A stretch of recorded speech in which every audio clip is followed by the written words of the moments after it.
आज हम जानेंगे चाणक्य नीति का पहला अध्याय, जिसमें चाणक्य जी कहते हैं, तीनों लोकों के स्वामी सर्वशक्तिमान भगवान विष्णु को नमन करते हुए मैं एक राज्य के लिए नीति शास्त्र के सिद्धांतों को कहता हूँ। मैं यह सूत्र अनेक शास्त्रों के आधार लेकर कह रहा हूँ। जो व्यक्ति शास्त्रों के सूत्रों का अभ्यास करके ज्ञान ग्रहण करेगा, उसे अत्यंत वैभवशाली कर्तव्य के सिद्धांत ज्ञात होंगे। उसे इस बात का पता चलेगा कि किन बातों का अनुसरण करना चाहिए और किन का नहीं। उसे अच्छाई और बुराई भी ज्ञात होगा और अतः उसे सर्वोत्तम का भी ज्ञात होगा।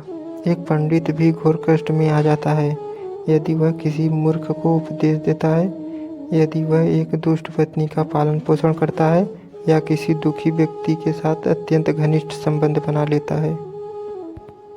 इसलिए लोगों को भला करने के लिए मैं उन बातों को कहूँगा जिनसे लोगों सभी चीज़ों के सही परिप्रेक्ष्य में देखेंगे।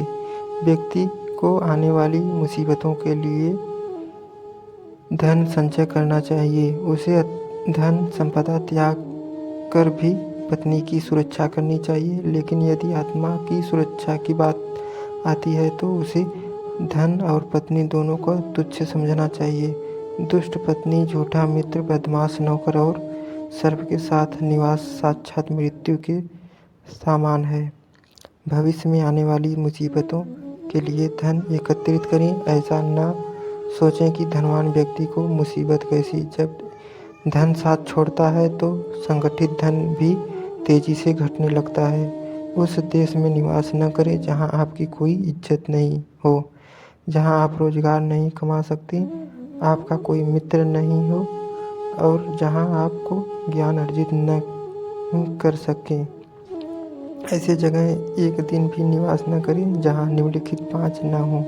एक धनवान व्यक्ति, दूसरा ब्राह्मण जो वैदिक शास्त्रों में निपुण हो, तीसरा एक राजा, चौथा एक नदी, पांचवा एक चिकित्सक।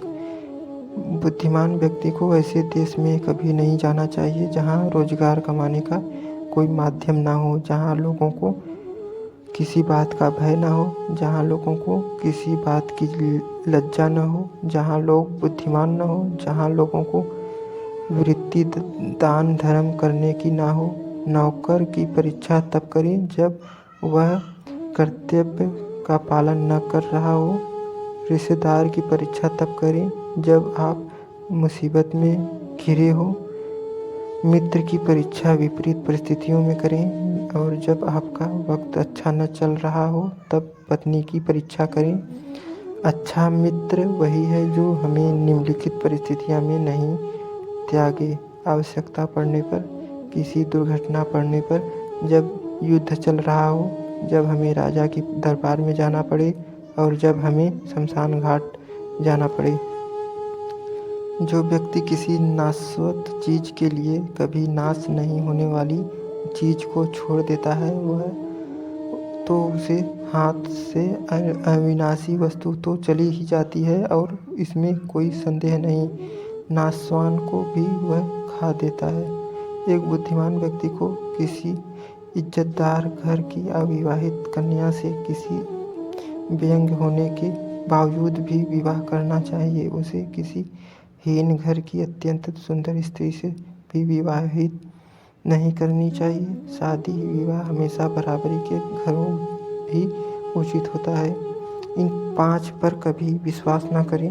नदियाँ, जिन व्यक्ति को के पास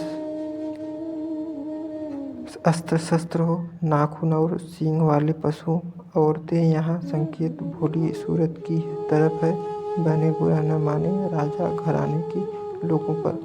अगर हो सके तो विष में से भी अमृत निकाल लें। यदि सोना गंदगी में भी पड़ा हो तो उसे उठाया जाए, धोए और अपनाए।